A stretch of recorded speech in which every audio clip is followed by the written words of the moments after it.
Hello, everybody. Colin Casey here, Wealth Advisor at Stonebridge Financial Partners, coming to you from our new Troy office. And I am bringing our third quarter market economic update, a little bit of commentary for you from the first and second quarter, with a little bit of forward looking for the rest of this year. So far, we have seen inflation and, of course, the election driving most of the headlines. With the election, a lot of people have a lot of feelings one way or the other, but historically, performance of the markets tends to be comparable regardless of the party in office. Economic trends such as growth, inflation, interest rates exert more of a profound impact on market returns than election outcomes.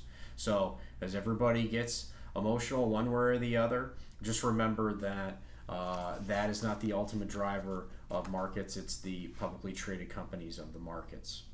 Inflation, that has been a top story of the markets and the economy so far year to date. We've seen inflation rising in the first and second quarter. We've started to see a little bit of a pullback of inflation over the past couple weeks. Starting the year, markets were forecasting maybe 4 to 5 25 basis point Federal Reserve reductions. So far, we have not seen any. Possibly, economists have been forecasting maybe one or two. My personal opinion is that we may not see any pullbacks of the interest rates until we see some significant market declines. The labor market is another area that the Federal Reserve Bank does pay attention to as far as reducing interest rates potentially. We've started to see a rise in unemployment. Unemployment is still at historically low rates, but from a year ago, we've seen unemployment rise about 5 basis points. So it went from about 3.6 up to about 4.1 as of June 2024.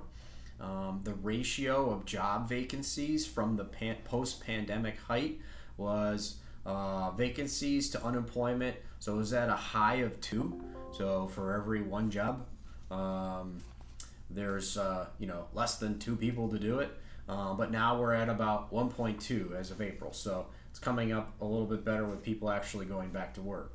The labor market is strong, but this uptick in unemployment, there is a little bit more likelihood of the Fed potentially reducing rates with that in play.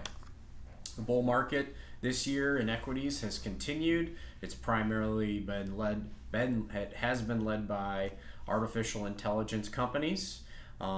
This current bull market in tech has had some buzz of potentially being like the tech bubble back in 2000. But back then, markets traded with a price to earnings ratio of about 31. So right now, the price to earnings ratio is about 25. So it's still slightly less. That ultimately means that there is more room for growth. And, we get in trouble for saying things are different these days, but who knows? But we're certainly not seeing the irrational exuberance that you might have heard in the past. And ultimately, we see that this year has been positive and it's been continuing to be the case. During election year, historically, more often than not, we see positive returns.